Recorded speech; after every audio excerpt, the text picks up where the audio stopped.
Gênesis 2. Oh, glória a Jesus. Deus confiou ao meu coração uma palavra para essa igreja.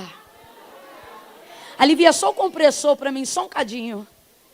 Deus confiou ao meu coração uma palavra para essa igreja. Aleluia. Quem é a igreja do Senhor aí? Diga glória a Deus. Verso 18 em diante. Quem achou, diga amém. Quem não achou Gênesis, diga misericórdia. Todo mundo achou, amém. Diz assim o texto. E disse o Senhor Deus: não é bom que o homem esteja só. Far-lhe-ei uma adjutora que lhe corresponda. E havendo, pois, o Senhor Deus formado da terra todos os animais do campo e todas as aves do céu, trouxe-os ao homem para ver como ele lhe chamaria. E tudo que o homem chamou a todo ser vivente, isso foi o seu nome. Assim, o homem deu nome a todos os animais domésticos, às aves do céu e a todos os animais do campo. Mas para o homem não se achava uma adjutora que lhe correspondesse. Então, o Senhor Deus fez cair um sono pesado sobre o homem e este adormeceu. Então, o Senhor tomou uma das suas costelas e fechou a carne em seu lugar. E da costela que o Senhor Deus tomou do homem, formou a mulher e lhe trouxe ao homem. E disse o homem: esta é agora osso dos meus ossos e carne da minha carne. Ela será chamada mulher, pois do homem foi tomada. E você diga amém. Senta dando glória a Deus, crente. Isso. Se você puder, deixa sua Bíblia aberta aí aonde a gente leu.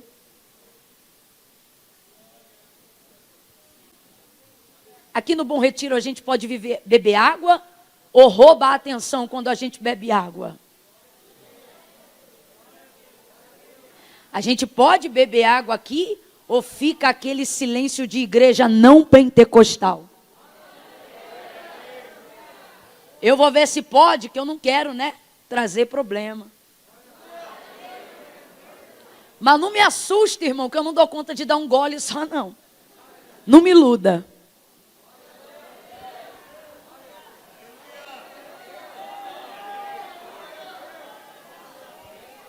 É tão bom, igreja, que a gente pode beber água, aleluia.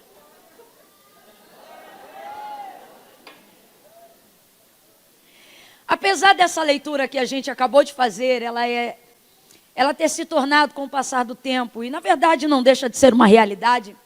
O que, irmã Camila? Normalmente é um texto áureo escolhido para falar sobre homem, mulher, macho, fêmea, casamento, escolha e etc, etc. Mas, sobretudo, antes de compreender a colocação textual do capítulo 2, a gente precisa compreender a intenção real de todo o livro do Gênesis, a começar pelos primeiros capítulos. O livro do Gênesis é o livro do princípio. Completa para mim para eu saber que você está comigo. É o livro do... E ele não é o livro do princípio só para poder explicar como o começo de todas as coisas que nós conhecemos se deram. Mas ele é também o livro do princípio para deixar claro para nós quais foram as motivações de Deus na criação do céu, da terra, do homem, de tudo aquilo que existe e de tudo aquilo que há. Então não é só princípio no sentido de começo, mas é princípio no sentido de revelação de intenção essencial de propósito. Então quando você observa o livro do Gênesis, você vai perceber Deus estabelecendo princípios para a humanidade. Princípios esses que são estabelecidos em Adão.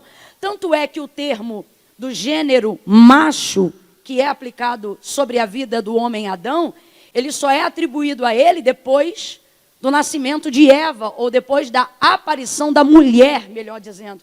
Adão só vai ser identificado categoricamente como macho depois do encontro com a sua mulher. Até então, ele tem uma classificação dentro do gênero humano, ou seja, não é ostentado a sua macheza, mas a sua humanidade. Quem está entendendo, diga amém. Não é o mais importante, mas vale aqui apenas um parênteses. É porque uma mãe ela pode criar um filho, um pai ele pode dar educação e civilidade a um ser humano, mas uma mulher faz um homem. O termo macho só é adquirido depois do nascimento da mulher. Agora, enquanto não Todo o princípio da vida humana vai estar pautada em Adão, na sua condição de gênero humano. E é aí que a gente começa a aprender os princípios de Deus estabelecidos para o homem, não, para a humanidade, quando ele se revela em Adão. Quem está entendendo, diga amém. Por exemplo, nós vamos, independente de sexo, macho ou fêmea, nós vamos perceber a palavra de Deus falando na ministração da Nova Aliança, no Novo Testamento, sobre o princípio da nossa natureza caída. E isso independe se é homem ou é mulher, porque a natureza não veio para derrubar o homem e a natureza caída não veio para derrubar a mulher, mas veio para falar da força da nossa carne, sendo submetida ao pecado. Por isso diz o velho homem. E quando se fala o velho homem, não está apenas falando do velho Adão, mas da nossa natureza caída no Éden. E isso se revelou em Adão. Só para a gente compreender o estabelecimento de Deus acerca dos seus princípios. Dentro disso, Deus vai deixar a revelação da criação do homem por último. Não porque o homem seja menos importante, mas justamente por ser mais significativo. Como salmodiou Davi messianicamente, falando acerca de Jesus no Salmo de número 8, quando ele diz: pouco menor do que os anjos o fizeste, mas de glória o vestiste e o coroaste. Jesus também vai falar sobre como o homem é magnífico na obra de sua criação, como ele é o mais importante ser criado entre todas as alimarias do campo, quando ele diz que nós não devemos andar ansiosos por coisa alguma, dizendo que a ave dá conta de si, dizendo que o lírio dá conta de si, mas acerca do homem Deus manifesta a paternidade, aonde ele diz e ele se revela, não apenas como criador, mas como pai, dizendo: se vós sendo maus sabei dar coisas boas aos vossos filhos, que fará o vosso pai que está no céu. Então o homem não veio por último por ser menos importante, mas ele veio por último por ser principal, e para isto toda a terra já precisava estar pronta antes da sua chegada. Camila, eu ainda não entendi. Vai entender. Deus não está te colocando no fim da fila porque quer te obrigar no processo da espera, mas para que quando ele complete a obra, você já veja tudo pronto à sua volta e tudo esteja preparado. Por exemplo, quem aqui tem um filho e deixa para dar o nome no dia? Ninguém. A maioria das pessoas que são dotadas de sanidade mental, elas costumam a pensar no nome que darão aos seus filhos antes deles nascerem, sim ou não? A mesma coisa é o cuidado do quarto, é o tal do chá de fralda. A gente corre atrás de ter tudo preparado antes da conceição, antes de chegar a criança. Por quê? Porque o quarto é mais importante? Não, tudo isso está sendo feito por causa da criança. É a mesma coisa. Deus simplesmente preparou o quarto primeiro. Oh, aleluia! Que Deus é esse? Preparou a manutenção de todas as coisas. Primeiro ele preparou o cuidado de todas as coisas. Para quê? Para que nós não nascêssemos dentro de um contexto precário, dentro de um contexto de abandono, mas para que ao nascermos, compreendêssemos que já havia em nós uma sensação de pertencimento ao governo de Deus. Aleluia! Oh, aleluia! Deus não está demorando, Deus está preparando as coisas para você. Deus não está atrasado, Deus está alinhando o tempo dele ao seu tempo. Aleluia! Oh, aleluia! Então o Senhor, ele começa a criar todas as coisas. E no processo de etapa da criação, e de tudo aquilo que existe, de tudo aquilo que há, ele começa a trazer a existência pelo poder de sua palavra. Gênesis 1. No princípio, a terra era sem forma e vazia. Havia trevas sobre a face do abismo e o Espírito de Deus se movia sobre a face das águas. Tinha Espírito de Deus, amém ou não amém? E ele não estava se movendo na igreja, ele não estava se movendo na luz, ele não estava se movendo sob nenhuma revelação divina. O texto diz que ele parava no abismo, onde haviam densas trevas sobre a face de águas que não podiam ser vistas. Então veja, não é o espírito de Satanás só por estar nas trevas. O texto é claro, é o Espírito de Deus. Se movendo sobre a face do abismo, se movendo sobre as densas trevas. Duas verdades. Primeiro, não há escuridade que Deus não visite e não tenha poder para se mover. Segunda verdade, para mim, mais importante ainda do que a primeira. O Espírito de Deus se movia, mas o texto é claro, sobre a terra não havia nada. Complete aí, por favor. O Espírito de Deus se movia, mas mesmo assim, sobre a face da terra não havia. Porque pode haver Espírito de Deus, mas o Espírito trabalha de acordo com a palavra. Se não houver palavra, não haverá execução de obra, porque o Espírito não corresponde a B ou C, o Espírito só corresponde a palavra. O Espírito é de Deus, mas ele não faz nada se primeiro não houver uma palavra. Então está tudo em trevas. Isso aqui para nós é uma lição que precisamos levar para a vida. Pode ter o Espírito de Deus na vida, pode ser do ré, do prado, pode ser da subida de monte, do jejum, da oração, pode rapar a barba, pode rapar cabelo, pode fazer voto, pode deixar crescer, pode fazer jejum de Daniel, pode fazer de 7, de 14, de 21, pode ir embora e dobrar a meta para 42, se não houver palavra. Não corrobora, não há execução. Então veja bem, o Espírito de Deus, irmão, pairava sobre as águas, mas não havia nada. E por que não havia nada? Porque Deus ainda não havia manifestado a sua. Aí o texto revela, e disse Deus, palavra, né? E disse Deus, haja luz. E aconteceu o quê? E houve luz, porque a palavra de Deus tudo manifesta. Vira essa chave na tua mente e entenda isso. A palavra de Deus tudo manifesta. A palavra de Deus tudo manifesta. Não volta vazia, antes ela vai e faz aquilo que lhe apraz. Haja luz e houve luz. E começou a criar todas as coisas. Porção seca, céu, estrela, lua, lumiar menor para governar o que ele chamaria de noite, maior para governar aquilo que ele chamaria de dia. E começou a organizar e a separar. E fazer distinção entre luz e trevas. E vai ele embora na criação. E se você chegar em casa e observar o capítulo 1, você vai perceber o que eu estou falando. Do verso 10 em diante do capítulo 1, você vai perceber Deus setorizando o processo da criação numa faixa de tempo. Vai ouvindo aí. Do verso 10 para baixo, depois de criar e separar luz e trevas, começa a falar sobre semente, começa a falar sobre alimarias do campo, animais selváticos, animais mais domesticados, e etc, etc, etc. E o que me chama a atenção em todo o processo de etapa terminada da criação, é uma frase. Por exemplo, verso 10, depois que Deus termina a parte do primeiro dia, o texto diz que ele constata sobre a obra de suas mãos, e ele diz assim, e viu Deus que isso era bom. E viu Deus que isso era? Vem, igreja. E viu Deus que isso era? Aí ele dá continuidade, faz a relva, coloca a semente, coloca a árvore, determina que elas deem o fruto de acordo com a semente com que cada espécie foi plantada. Aí o texto diz que isso já era terceiro dia. No terceiro dia, terceira etapa, fase de processo de construção da terra. Aí o texto diz, e viu Deus que isso era bom. E viu Deus que isso era? Vem comigo, gente, verso 10, e viu Deus que isso era bom. Verso 12, parte da etapa concluída, e viu Deus que isso era bom. Terceiro dia, quarto dia, ele começa a separar o firmamento, ele fala da governação do dia e da noite. Quarto dia, quando ele termina, e viu Deus que isso era. Vem sem preguiça, e viu Deus que isso era.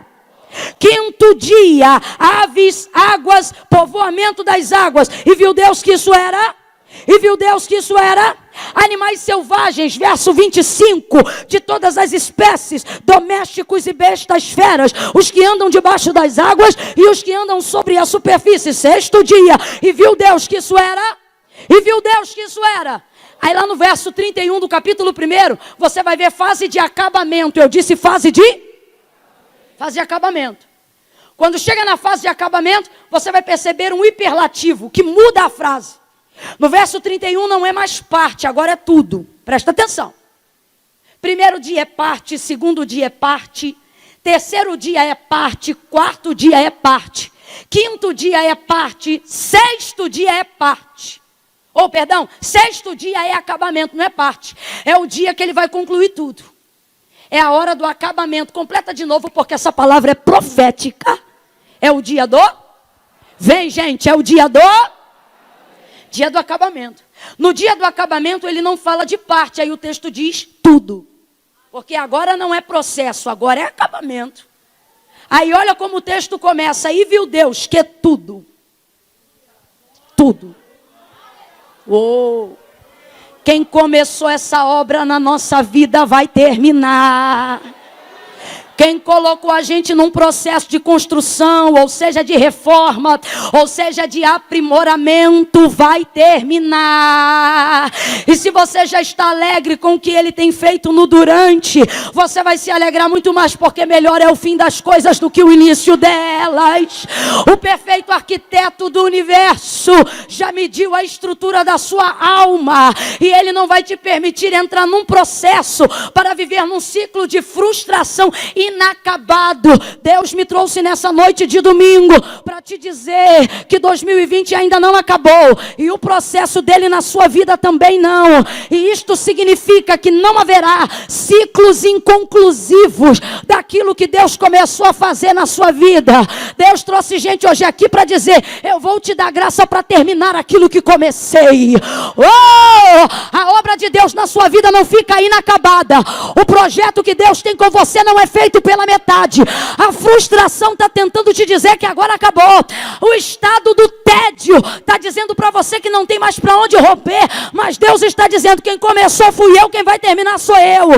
Eu sou o alfa e o ômega, o princípio e o fim, o primeiro e o último, aquele que era, aquele que é e aquele que há de vir. Isso significa: eu estou contigo no antes, eu estou contigo no durante, e eu estarei contigo no depois.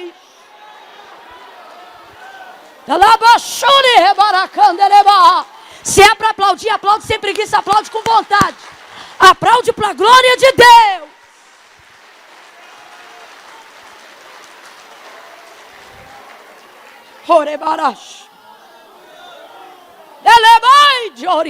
Hoje Deus está humilhando a sua frustração. Hoje Deus está afrontando os limites que dizem que você não vai concluir um projeto.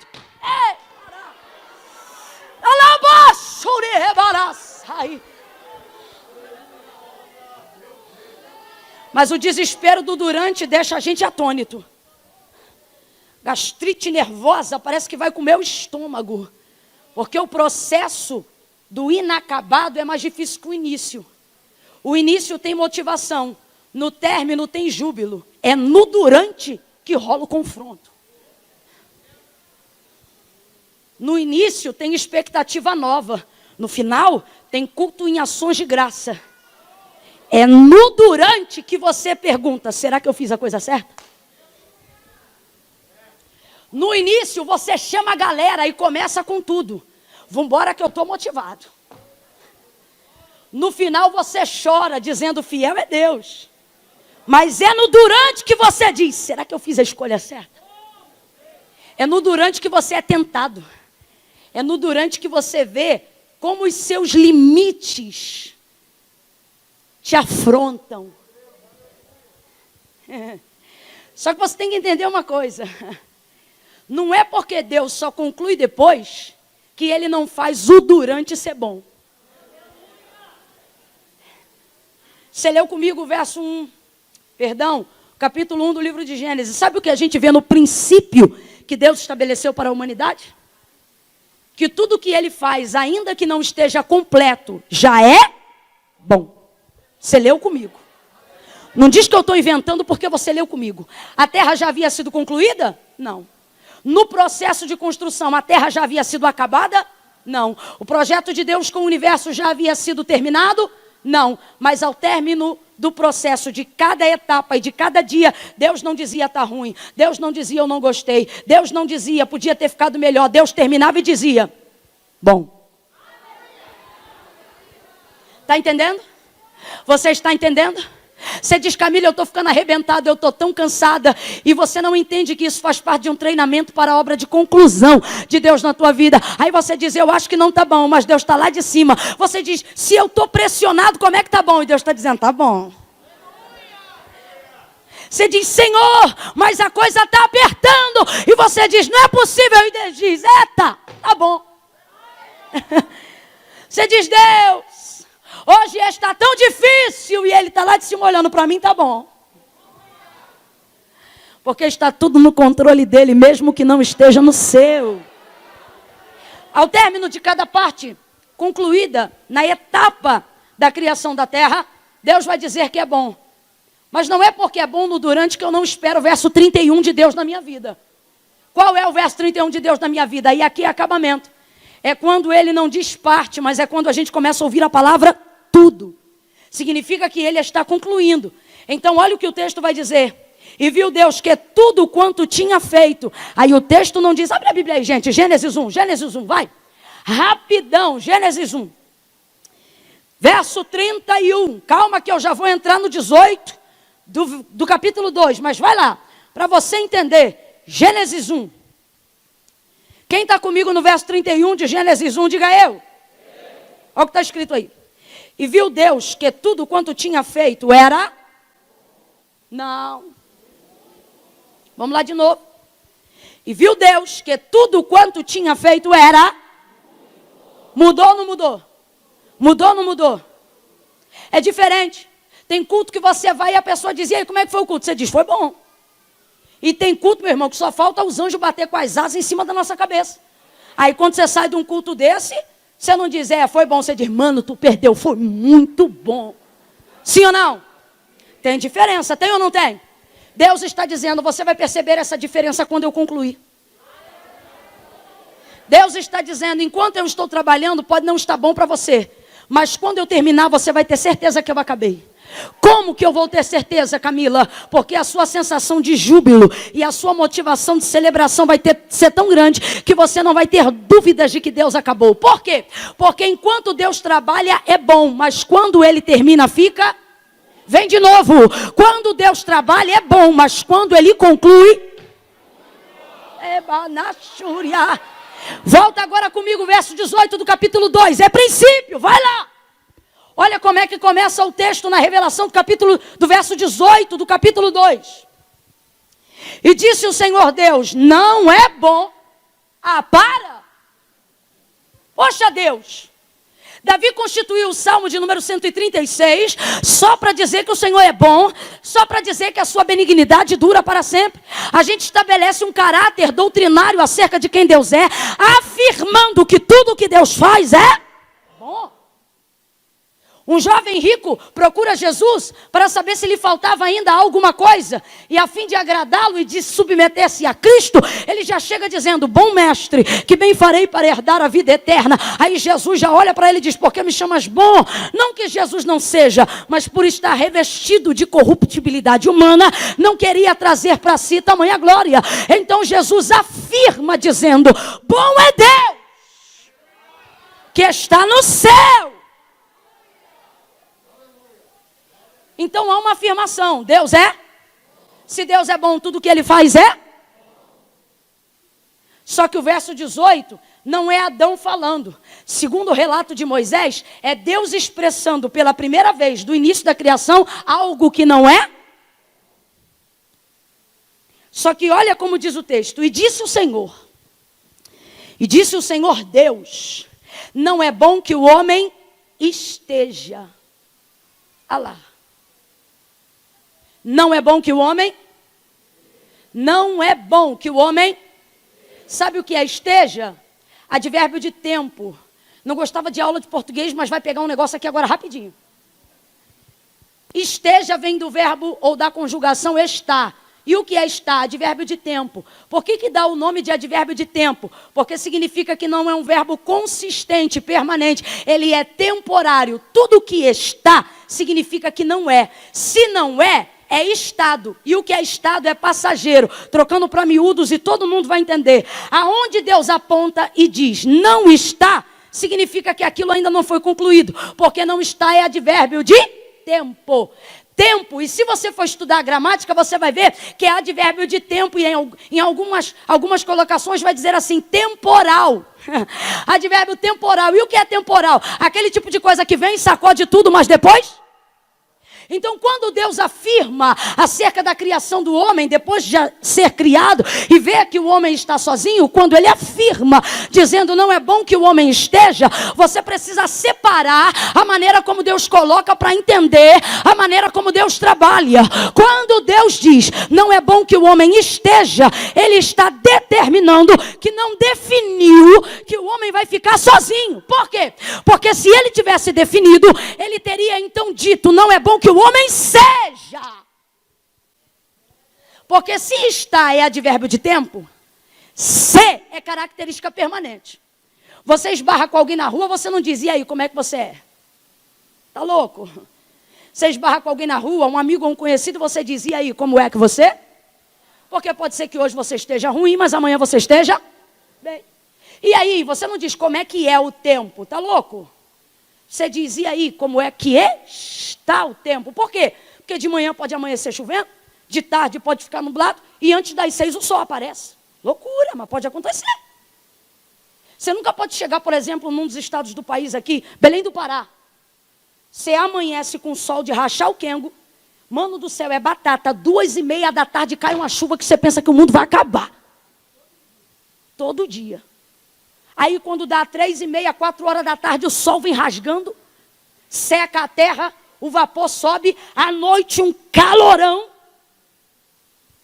E aí você começa a entender que você nunca pode chegar para o tempo, que é variável e que muda e que é temporário, e dizer como você é.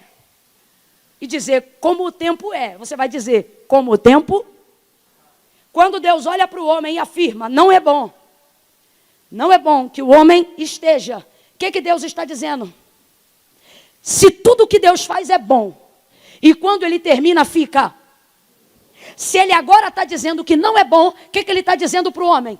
Eu ainda não acabei. Oh, eu ainda não acabei. Isso aqui é profético e você vai dizer isso para alguém nessa noite. Não precisa tocar nessa pessoa, respeita o protocolo, que aqui não tem maluco. Mas quando eu contar de 1 a 3, você vai olhar para alguém e com a boca dentro da máscara vai fazer essa pessoa te ouvir. Quando eu disser 3, libere uma palavra profética sobre ela e diga assim: Deus ainda não acabou. Oh, calma que eu não contei até 3 apressado, espera. Quando eu disser 3, você vai dizer: Deus ainda não acabou. Você diz, Camila, meu casamento não está bom. Você diz, Camila, minha direção não está boa. Você diz, Camila, o culto na minha igreja não está sendo bom. Você diz, Camila, meu ministério não está bem. E Deus está dizendo, rapaz, quem deu tua mulher foi eu. Quem deu teu casamento foi eu. Quem começou teu ministério fui eu. E como é que você está dizendo que não é bom? Ei, você está apressando as coisas. Deus te trouxe hoje aqui para te dizer, se não está bom, é porque eu ainda não acabei. Porque tudo que eu faço é bom. É 1, é 2, é 3. Olha para quem está do teu lado e diga: Deus ainda não acabou. Quando ele terminar, você vai saber. Porque vai ficar muito bom. Aleluia. Sem preguiça, sem preguiça. Aplaude com vontade. Deixa o negócio balançar.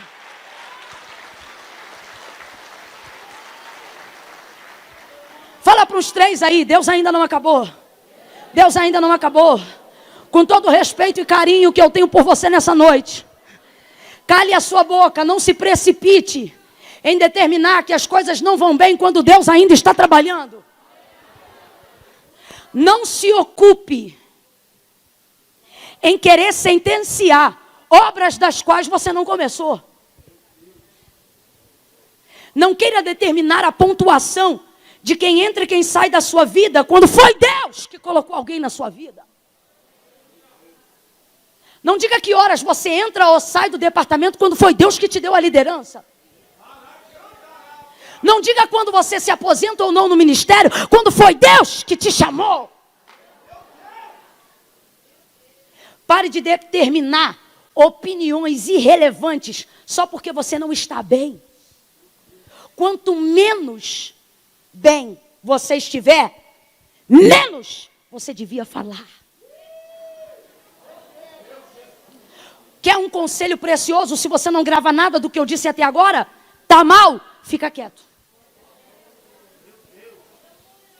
Porque só vai sair besteira dessa boca. Se você não se guardar em Deus e entender que o projeto é dele, você vai pontuar onde Deus não pontuou. Vai sair de onde Deus ainda não saiu. Vai mexer aonde Deus ainda não mexeu. Vai se envolver com gente que Deus não se envolveu. Vai deixar de continuar se envolvendo com gente que Deus se aliançou. Olha de novo e diz, calma. Deus ainda não acabou.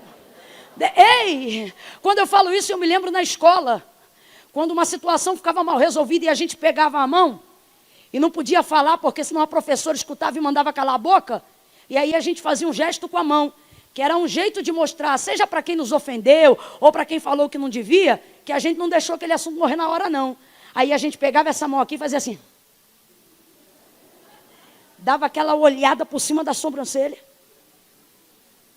Por cima da sobrancelha. É forte, hein? Que olho é esse?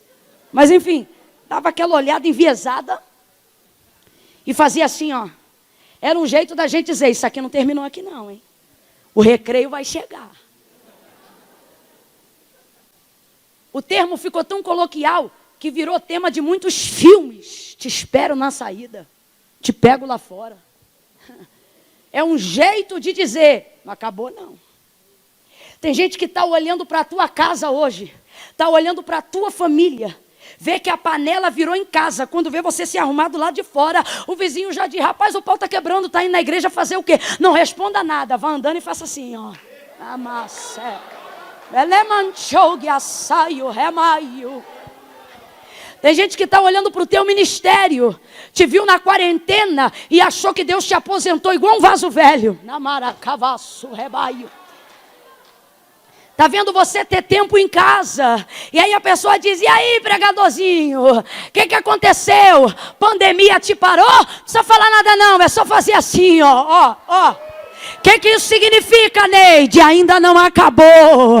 Meu Deus ainda está trabalhando. Só não está bom porque ele ainda não acabou.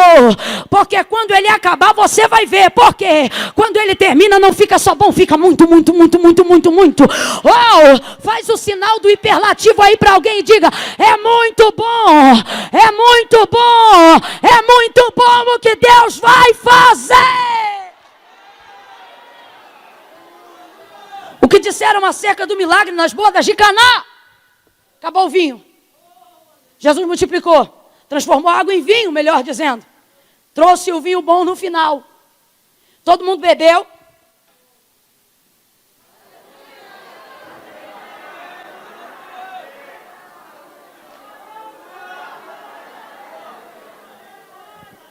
Corre, Luiz! Quando terminou, começaram a beber o vinho. E olha que já havia gente embriagada. E o que disseram ao mestre-sala? Todo mundo serve o melhor vinho no começo. E depois que todos já beberam o suficiente, o pior vai para o final. Mas tu trouxe o melhor no final. Mas é porque no início, quem entregou foi o mestre-sala. Mas no final, quem fez foi Jesus. Deus está dizendo a alguém aqui, eu vou pegar aquilo que parece que é o fim, vou pegar aquilo que olham e dizem é água e não tem sabor, e enquanto todo mundo diz, acaba a festa mais cedo porque o vinho acabou, vem Jesus entrando naquela casa, eu estou falando isso e Deus está falando comigo. Ele está entrando em casas nesta noite. Ele está entrando em famílias nesta noite. E alguém vai dizer, mas espera aí, você não ia botar ele para fora de casa? E você vai dizer, é porque tinha água. Mas Jesus trouxe o melhor para o final. E as pessoas terão que olhar e saberão que o Senhor é Deus de muito bom na sua vida. O muito bom de Deus chega quando ele acaba. Então, se não está muito bom, significa o quê? Que ele ainda não acabou. Camila, tá osso. Ele ainda não acabou. Camila, tá puxado. Ele ainda não acabou. Camila, tá difícil. Ele ainda não acabou. Aleluia. Deus não terminou. Agora, olha como Deus é maravilhoso. Quando as coisas não estão boas, Ele não espera o homem dizer que não está bom. O texto não diz, e disse Adão. O texto diz, e disse. Porque Deus se responsabiliza quando não está bom. E por que Deus se responsabiliza quando não está bom? Porque se o homem está numa condição de solidão agora, quem o deixou? Não tenha medo, quem o deixou? Não podia ter Deus quando fez o homem fazer junto à mulher? Sim ou não? E Deus já sabia antes de fazer o homem que não seria bom que ele ficasse só? Sim ou não? Peraí, gente, é Deus, sim ou não? Mas mesmo consciente disso, fez primeiro ele, para só depois de um tempo fazer ela. Então, se o homem está agora numa condição desfavorável, eu disse uma condição? O que é uma condição desfavorável? Uma condição precária, uma condição tristonha, uma condição de solidão. Se ele agora está numa condição desfavorável, não tenha medo. Quem é o responsável por isso? Se tinha ele poder para quando criou o homem, criar junto à mulher, uma vez que sabia que não seria bom que o homem ficasse sozinho, se o homem agora não está feliz estando sozinho, quem é o responsável por isso? Não tenha medo de dizer, quem é o responsável por isso? Veja, eu não disse culpado, eu disse responsável, porque Deus tem um propósito de por que não faz as coisas. Você não está numa condição desfavorável quando está no centro da vontade de Deus, porque Deus quer te castigar. Você pode estar no centro da vontade de Deus e numa condição desfavorável, e isso só vai provar que Deus quer te ensinar alguma coisa. Olha para cá, Deus não maltrata. Quem está me ouvindo, diga amém. Então eu vou falar de novo, porque tem gente aqui achando que Deus pegou você para Cristo. Só que Deus está usando a minha boca para dizer, eu não maltrato. Eu ensino. Eu te preparo. Eu te ajudo. Eu te oriento. Eu te dou capacidade administrativa para gerir aquilo que eu ainda vou fazer. Então, se a condição não está boa, o responsável é Deus? É Deus. Então, se Deus é o responsável, o que ele vai fazer? Se responsabilizar. E coisa boa é quando Deus se responsabiliza por aquilo que não está bom para mim. Oh. Camila, como é que eu sei que Deus vai se responsabilizar por aquilo que não está bom para mim? É só você fazer a seguinte equação. Não está bom para você por quê? Porque você caçou esse vento com a mão?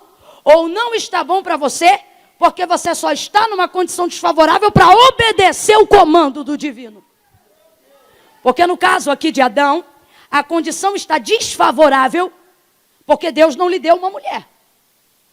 Então significa que a coisa não está boa, mas ainda assim, Adão está no centro da vontade de Deus. E o que isso significa? Significa que isso quebra a mística de uma doutrina triunfalista que as pessoas querem trazer sobre a igreja do século 21. Que doutrina? De que tudo tem que dar certo o tempo todo. E que se alguma coisa não está boa, ou se alguma coisa está dando errado, é porque você não está no centro da vontade de Deus. Porque se você estiver no centro da vontade de Deus, tudo tem que dar certo. Aí tem gente que começa a virar a mente igual um parafuso. Dizendo, Deus, sou ofertante, sou dizimista, sou marido de uma mulher só, sou congregante fiel, estou fazendo tudo certo, mas está tudo dando errado. E a gente começa a ficar louco. Se eu estou fazendo tudo que é certo, por que a área X está dando errado? Por que a área Y está dando errado? Aí daqui a pouco você vê crente no leito, e ao invés do profeta ajudar, vai dizendo, isso aí deve ser pecado, que perturbação é essa? Então você não acredita que um homem, uma mulher de Deus, dentro do centro da vontade de Deus também podem ter problemas? Então vá seguir uma doutrina mística e saia do cristianismo. Porque o Deus soberano pode permitir gente santa e gente boa viver condições desfavoráveis para aprová-los e para aprová-los. Quando alguma coisa estiver desfavorável na minha vida, mas ainda assim, eu me mantiver no centro da vontade de Deus, o que vai acontecer? Eu continuarei tendo um Deus que se responsabiliza pelas coisas difíceis que eu estou vivendo. Camila, ainda não entendi, vai entender agora. Se você sai do centro da vontade de Deus, você está por conta própria. Mas se você está sofrendo por estar no centro da vontade de Deus, você está por conta de Deus. Tem uma missionária lá no Rio de Janeiro que quando ela entregou a vida para Cristo, antes disso cantava na noite. E a renda familiar vinha da noite.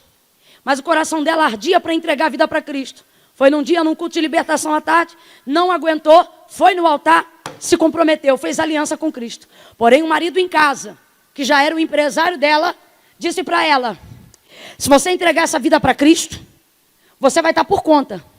Porque como é que a gente vai gerir as coisas aqui em casa? Resultado, chegou em casa e disse: ó, acabou, não canto mais na noite, fiz um compromisso com Deus hoje. Nunca mais esqueci esse testemunho.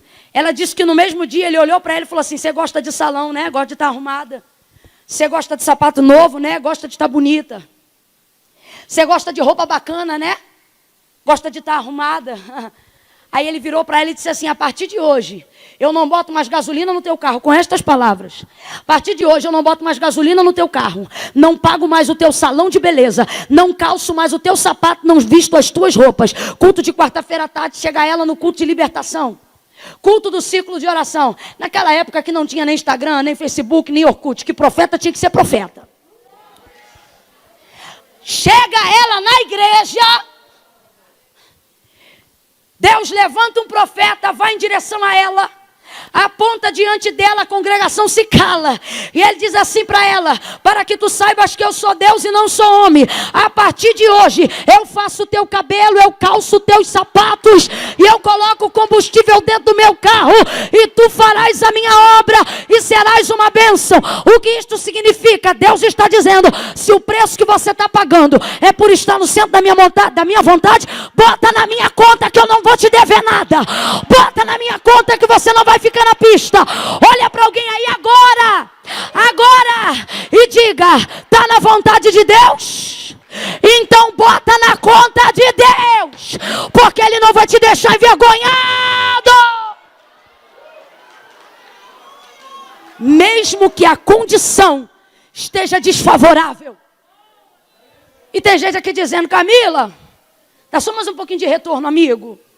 E tem gente aqui dizendo: Camila, mas a coisa está desfavorável, será que eu estou fazendo alguma coisa errada? Irmão, às vezes a coisa só fica desfavorável porque a gente decidiu fazer o certo.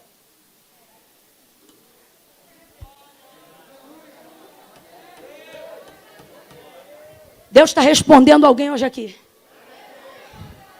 Alguém que trabalha em alguma área, onde alguém diz assim: mano, você trabalha tanto tempo nessa área, todo mundo faz, aceita essa verba também, que você muda de casa, que você muda de carro. Só que ele trabalha 10 anos lá, mora na mesma casa, e só compra carro semi-novo, ou semi-usado, não sei como fala. E a pessoa diz: aceita. É tanta gente fazendo isso que já virou normal. Só que o errado não deixa de ser errado só porque a maioria optou por fazer o errado. Tem gente aqui que só está numa condição desfavorável porque não aceita suborno. Porque se aceitasse suborno, já tinha reformado a casa. Tem gente aqui que só não está numa condição desfavorável porque não sentou no colinho do chefe. Porque as que sentaram foram promovidas sem currículo. Mas porque ela é fiel, ela trabalha no mesmo setor há 5 anos. E alguém diz: Camila, eu não sei até quando eu vou aguentar, porque eu faço tudo certo, mas só dá errado. E o Senhor está dizendo: fica tranquilo, porque se você estiver no centro da minha vontade e fizer o certo, até o que era para dar errado eu mudo o resultado. E vai ter que dar certo no final. Agora veja, isso é no final. Olha para alguém aí e diga: aguenta o final. Aguenta o final. O final está chegando, irmão. O final está chegando. O final está chegando.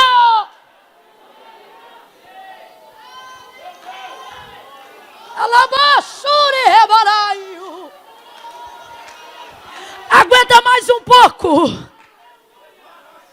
Aguenta só mais um pouquinho. Segura essa fidelidade mais um pouco. Trabalhe essa santidade só mais um pouquinho.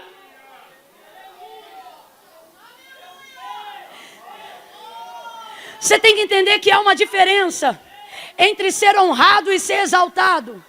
Qual é a diferença, irmã Camila? A diferença é que exaltação vem só no final, mas Deus não te priva de honra no durante. O que é exaltação? Exaltação é estar sobre todos. E o que é honra? É ter dignidade diante de todos. Há uma diferença, olhe para a minha mão. Exaltação, aqui. Honra, aqui. O que significa? Significa que a exaltação só vem no muito bom, porque é mais do que bom. Quem está entendendo, diga amém. Então, exaltação é o tipo de coisa que só acontece no fim. Mas Deus está dizendo, não é porque eu tenho uma exaltação para você no final, que isso significa que eu vou te privar de ser honrado no meio. Se exaltação é estar sobre todos, honra é ter dignidade diante de todos. Não, eu vou falar bem abertamente, você vai entender. Exaltação é quando você tem tudo. Honra é quando Deus te faz digno, tendo o que você tem. Não, vou falar mais rasgado. Sabe o que é honra? Pergunte para uma irmã que cria os filhos sozinho. E eles acordaram hoje dizendo, mãe, quem é meu pai? Só que o desgramado falou que ia comprar cigarro, nunca mais voltou. E as crianças hoje estão dizendo, mãe, quem é meu pai? Essa mulher acorda 6 horas da manhã para faxinar a casa, vira diária. Cuida daqui, cuida dali. Se alguém perguntar, faz unha, ela diz, faço. É manicure? Não, mas ela corre atrás. Se alguém perguntar, é cabeleireira? Não, mas se precisar de uma chapinha, ela passa. Vai ouvindo. Essa mulher tem um cartão de crédito. E tudo que ela compra tem que ser no crédito, porque Deus ainda não exaltou. E a quem Deus ainda não exaltou, o débito não funciona. A coisa é contada. Aí ela chega no mercado e compra alguma coisa. Eu já passei por isso lá em casa com minha mãe. Aquele momento que você passa o cartão de crédito no mercado e enquanto você vai dar para a menina do caixa, você faz uma oração.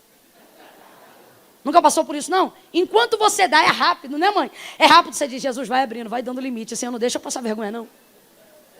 Só que às vezes, meu irmão, às vezes a pessoa diz assim, não passou. Aí na época do tempo desfavorável, você diz assim, tenta tanto nesse e tanto nesse. E passa os dois, e a fila vai crescendo, e você vai olhando para baixo. Daqui a pouco dá certo, a menina tem misericórdia de você, e você sai com as compras. E agora vem outra parte do processo, a fatura vai chegar e tem que liberar. Porque a gente está vivendo assim, tirando de um para botar no outro. Tempo desfavorável. Mas você não tem noção, no durante chega a fatura, e se aqui tem gente do círculo de oração antigo, sabe o que crente faz com conta que não tem dinheiro para pagar, né? Bota na pasta e bota na mesa de oração. Jesus da vitória. Ah, você nunca fez isso, não? Já está exaltado? Jesus dá vitória, Jesus honra, Jesus ajuda. Quando você está no tempo desfavorável, você não fica pedindo para Deus te dar mais, você só agradece se Ele já te deu da conta.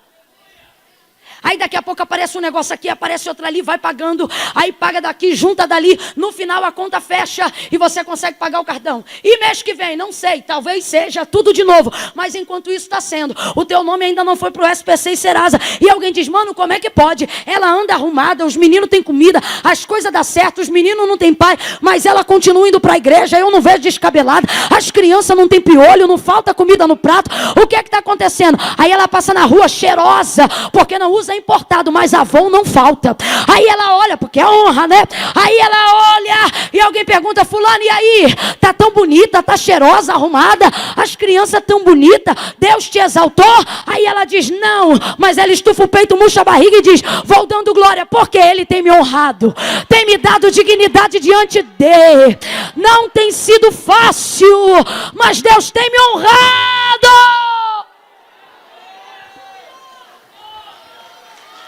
Eu já vi crente que Deus ainda não exaltou comer em restaurante caro. Tu vê o cabra no restaurante caro. Aí tu chega lá. Rapaz, tu sabe quanto custa a conta daqui? Aí a pessoa diz, não. Rapaz, você quer que eu te conte? Também não. Rapaz, então como é que tu vai pagar? Então, deixa eu te explicar. Eu estou aqui nesse restaurante caro, estou comendo essa comida cara. Deus abençoa a minha família, mas não vou pagar essa conta, não. Não? Não posso pagar ela ainda, porque Deus ainda não me exalta. Mas usou alguém para me honrar. Quem está entendendo o que Deus está falando? Quem está entendendo, reage. Tem alguém aqui a quem Deus tem honrado no momento desfavorável? Tem alguém aqui a quem Deus tem levantado no tempo desfavorável? Tem alguém aqui que tem um pai que está no céu, que está dizendo: filho, calma, o que você não puder pagar, bota na minha conta, porque papai está cuidando, papai está cuidando, papai se responsabiliza. Elebarai de Canamas. E cama, ti, cai,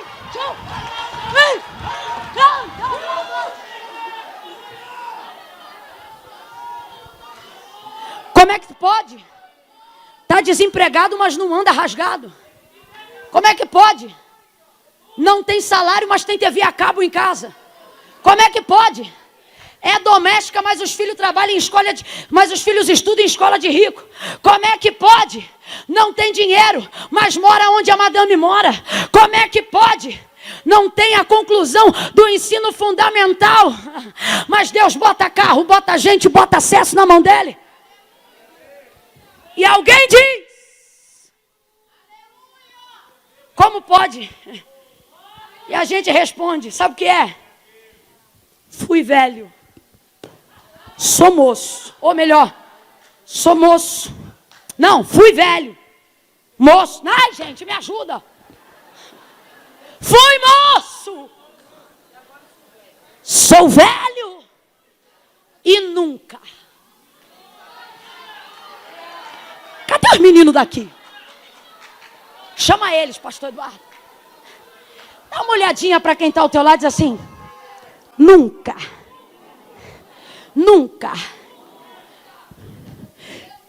fui moço, sou velho e nunca vi um justo, nunca vi um justo mendigar. O que é mendigar? É estar à margem da sociedade. Deus está dizendo para filhos hoje aqui: não quero você andando de cabeça baixa só porque eu ainda não virei o quadro. Não quero você entristecido só porque ainda não te exaltei. Murcha essa barriga, estufa o peito. Vai para a casa de Deus adorar meu nome, porque eu tenho te dado dignidade diante da sociedade. Eu tenho te honrado.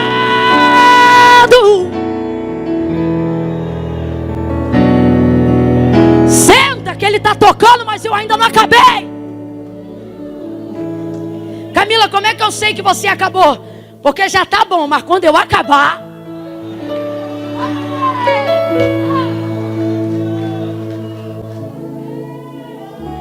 Deus se responsabiliza.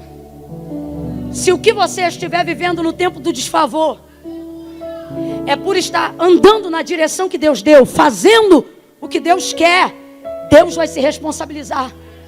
E você não vai passar esse processo arrebentado no durante, não. Retalhado, destruído, moído, não vai, não. Escuta o que eu estou te falando. Viver na dependência de Deus, estar debaixo da responsabilidade de Deus, é algo tão extraordinário que quando Deus exalta, a gente sente falta de uma prova.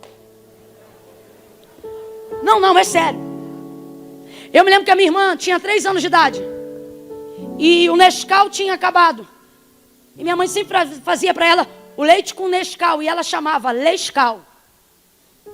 Tinha 3 anos, um dia ela chegou, a coisa estava muito difícil, muito desfavorável, e disse: mãe, cadê meu leite com Lescau? Aí minha mãe disse: filha, vai orar. 3 anos. 3 anos, quantos anos? Daqui a pouco a gente está ouvindo um barulho quando abre a porta do quarto onde minha mãe dormia. Vê um popozinho pro alto. Pro alto. Pequenininho, um popô de 3 anos. Te olha aquilo, toma um susto, chega perto para ver se é um tombo, e está a menina de joelho dobrado, com a boca no pó, dizendo assim: Deus, eu quero Lescau. Deus, me dá meu Lescau. Porque não tinha as coisas, minha mãe dizia: vai orar. Aí a garota com 3 anos, maluca no Senhor: Deus, me dá meu Lescau. Eu quero meu Lescau. Isso devia de ser o quê? Que hora devia de ser aquilo? 4 da tarde. ela tomaria mais um antes da noite, antes de dormir. Faltava um lescal da noite, era o lescal que ela estava pedindo e que não tinha mais. Daqui a pouco chega a Kombi da igreja lá em casa. Esposa do pastor da igreja desce, com 2 sacolas. Podia ter arroz, podia ter feijão, podia ter fubá. Mas ela disse, olha, sabe o que houve? É que eu estava no mercado fazendo as compras para minha casa. E o Espírito Santo de Deus dizia para mim, compra leite Nescau. Compra leite Nescau. E vai na casa da Luciane. E arreia a sacola lá. E ela chegou lá. E como a minha mãe era aquela crente que passava a prova, mas ninguém dizia, porque Deus não exaltava, mas honrava. Ela toda sem graça entregando as sacolas e dizendo assim para minha mãe, olha, você me desculpa.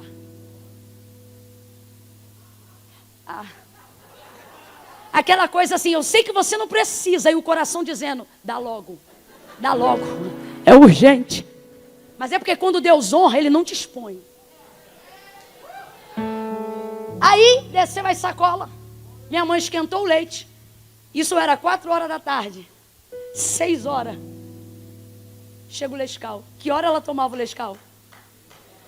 Todo dia ela tomava o Lescal, que horas? 5h30 o Lescal estava no fogo, quentinho. 6 horas, o bebê de 3 anos estava, glória a Deus pelo meu Lescal. Não, você está entendendo? Você está entendendo ou isso não mexe mais com você? Você está entendendo ou você prefere confiar no Santander? Você está entendendo ou você prefere ficar pedindo arrego para o Bradesco? Você está entendendo ou vai continuar chorando para o Banco do Brasil? Chora para o teu pai!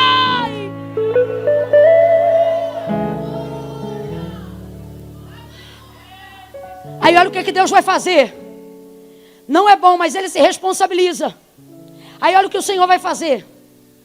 Dá a Ele uma incumbência. Você vai dar nome a todas as alimarias do campo. Porque todas as vezes que você não puder usar o seu tempo para correr atrás do que você quer, Deus vai ocupar o seu tempo para que você não perca tempo correndo atrás do que você não pode ter. Vou explicar. Assim como Deus criou o homem, também criaria também criaria significa que ela não existia na horizontal. Assim como Adão, ela nasceria de uma obra na vertical. Deus faria, sim ou não? O texto diz que Ele criou tudo, mas ainda não criou a mulher. Então eu vou te perguntar, a mulher já existe? A mulher já existe? Então não adianta procurar, porque ela não existe. Só que o texto diz, todavia procurava. Abre a mente, quem estava procurando? Deus! Era Deus, gente. Quem estava procurando? Adão, ora! Está vendo o leão com a leoa, o elefante com a elefoa, o jacaré com a jacaroa. Está dizendo, rapaz, cadê a minha mulher? Eu preciso ter um igual, eu preciso ter um equivalente. Estou parafraseando para você entender. Procurava, quem procurava era Ele. Deus não procurava, porque sabia que não existia. Aí, olha o que Deus vai fazer. Vai dar para Ele uma incumbência. Você vai dar nome a todas as alimarias do campo. Porque se você usa o seu tempo para correr atrás do que só Deus pode fazer, você fica doido. Não vou para a igreja porque eu tenho que cuidar da minha vida. Não vou fazer obra de Deus porque eu não tenho tempo para Deus. Eu tenho que correr atrás do concurso. E aí vai negligenciando as coisas de Deus porque tem que correr atrás do que você quer. Eu acho mó barato, principalmente na moçada. Eles faltam ceia, falta ensaio, falta culto. Porque tem que estudar. Aí quando não passa na prova, vem para a igreja fazer campanha. Para a porta abrir. Estou mentindo?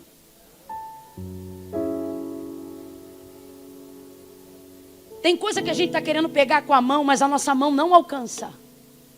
Então quando Deus vê que a nossa mão não alcança, Ele ocupa o nosso tempo. Para a gente poder fazer aquilo que a gente pode. Para que Ele possa agir naquilo que a gente não pode. Trocando para miúdos, Deus está dizendo, Adão, faz as minhas coisas, que eu vou cuidar das tuas. Você vai catalogar toda a espécie da criação. Isso toma tempo, porque eu estou falando de todo ser vivo criado. Quanto tempo dura? Eu não sei, mas toma tempo.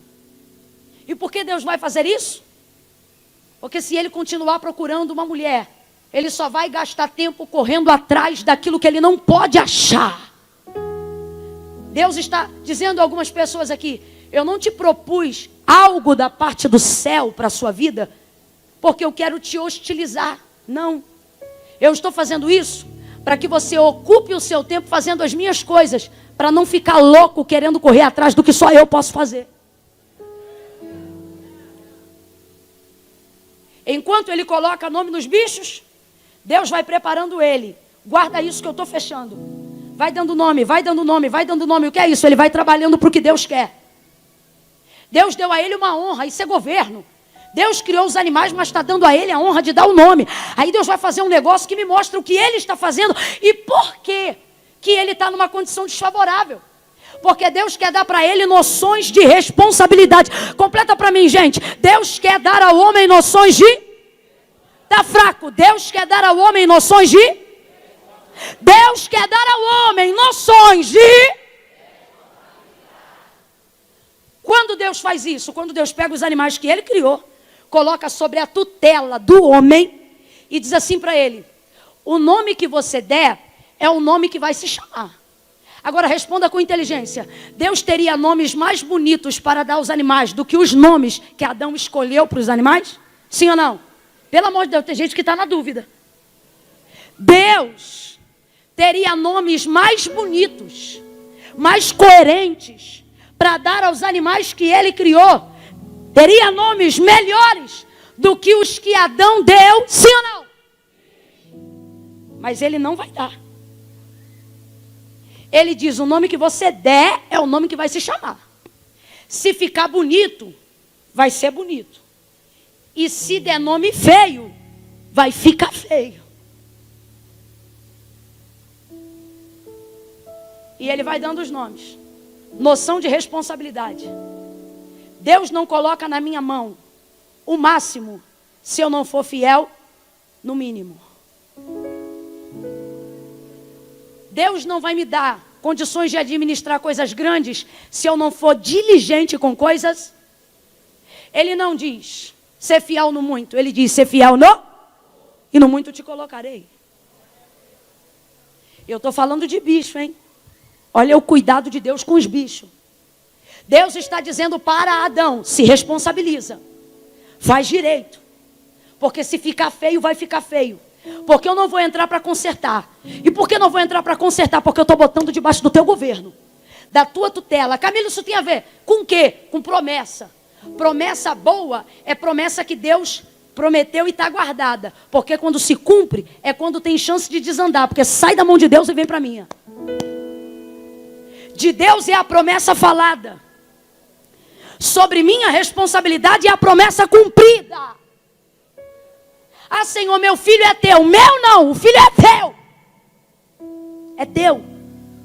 Camila, mas eu passo para as mãos de Deus. Deus vai ajudar, Deus vai cobrir.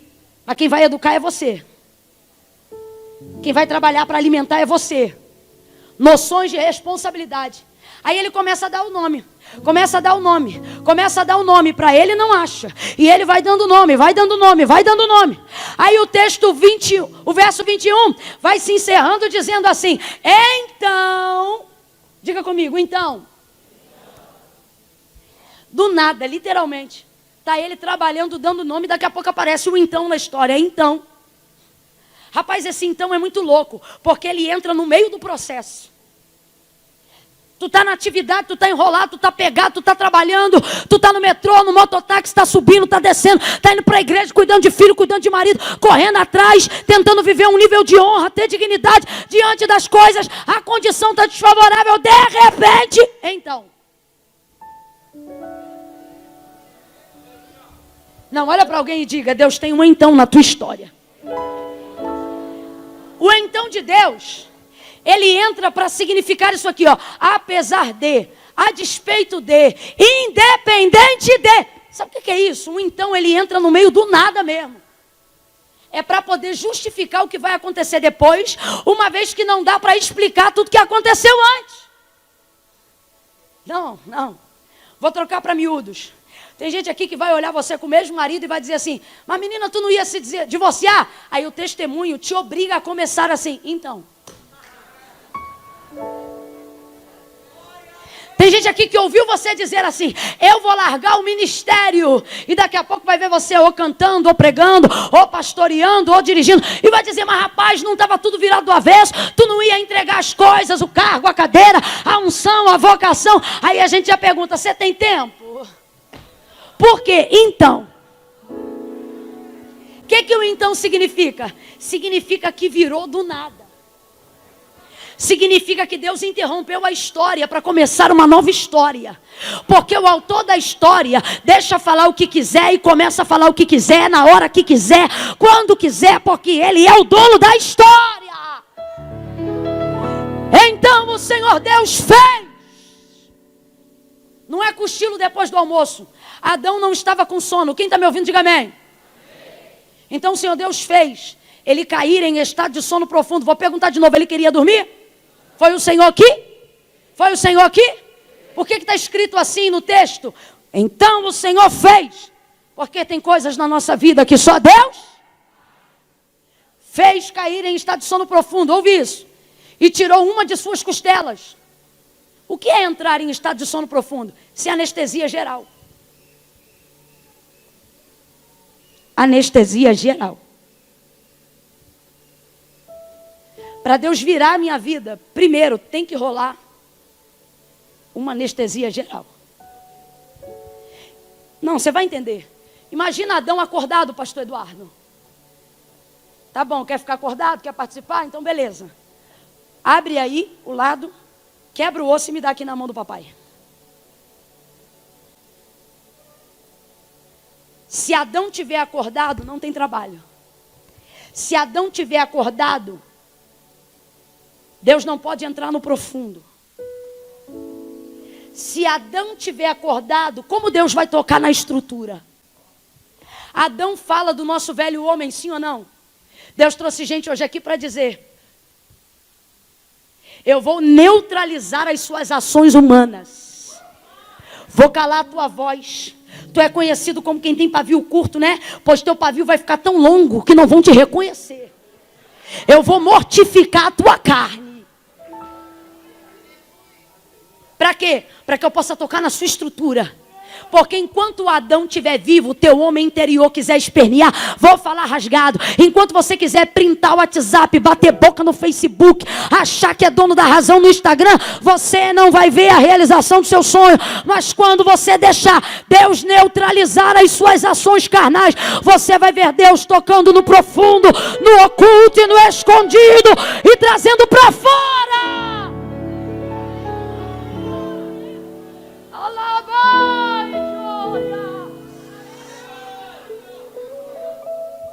Aquilo que sua alma deseja, bota ele em estado de sono profundo, tira um pedaço, tira uma costela, Deus pegou um pedaço de osso e fez uma mulher inteira. Quem está me ouvindo, diga amém. Só que Deus não deixou o lugar vazio. Por quê? Porque não há nada que Deus tome de você que não esteja disponível para preencher. Camila, eu não me entendi, vai entender. Nem todas as coisas que Deus tirar de você, Ele vai te restituir. Mas tudo aquilo que Deus não te restituir, Ele vai compensar. Você está entendendo? Não, ainda não entendeu. Deus está dizendo: eu não vou deixar um buraco. Eu não vou deixar um rombo. Eu não vou deixar vazio. Vem mais forte, vem mais forte. Eu não vou deixar vazio. Tem gente que está sentindo vazio, então não foi Deus que tirou. Porque quando Deus mexe, Deus não deixa vazio.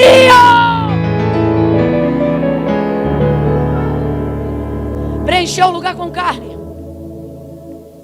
e fez uma mulher inteira. O que é maior?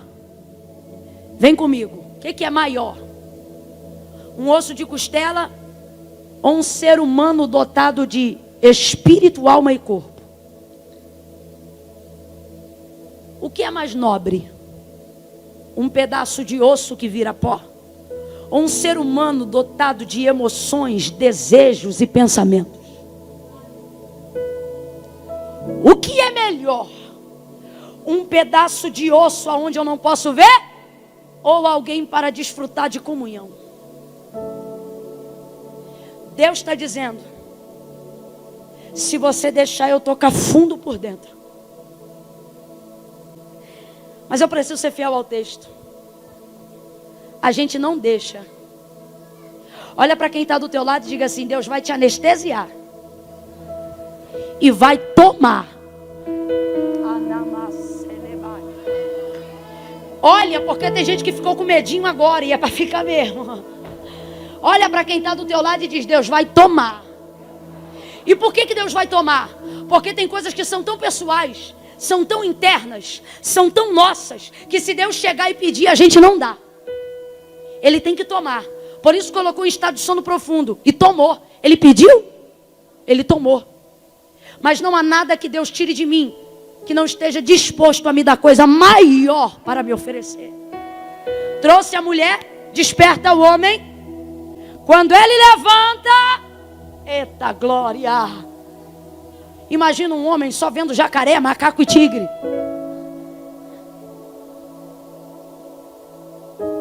Agora aparece uma mulher inteira.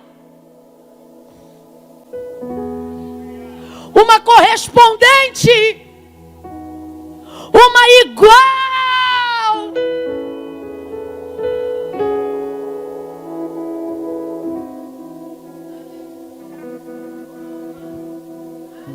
Olha para quem está do teu lado e diz: está acabando. Quando Deus toma, é o último passo. Então, se Deus tirou alguma coisa de você, é porque você está na fase do acabamento. Consola alguém aí agora e diga: está acabando. Se Deus tem tomado coisas de você, coisas que vão tocar no seu interior, coisas que vão mexer com o seu emocional, olhe para alguém aí e diga: está acabando. Mas isso não é para te entristecer, é para te alegrar. Porque quando as coisas não estão boas, o texto diz: e disse Deus. Mas quando Adão olha para a mulher e vê diante dele o desejo de sua alma, aí o texto não diz e disse Deus, verso 18, lá embaixo, verso 20 e... Ai Jesus, verso 23. Aí o texto diz: e disse o homem, esta afinal, tira o A. Vem.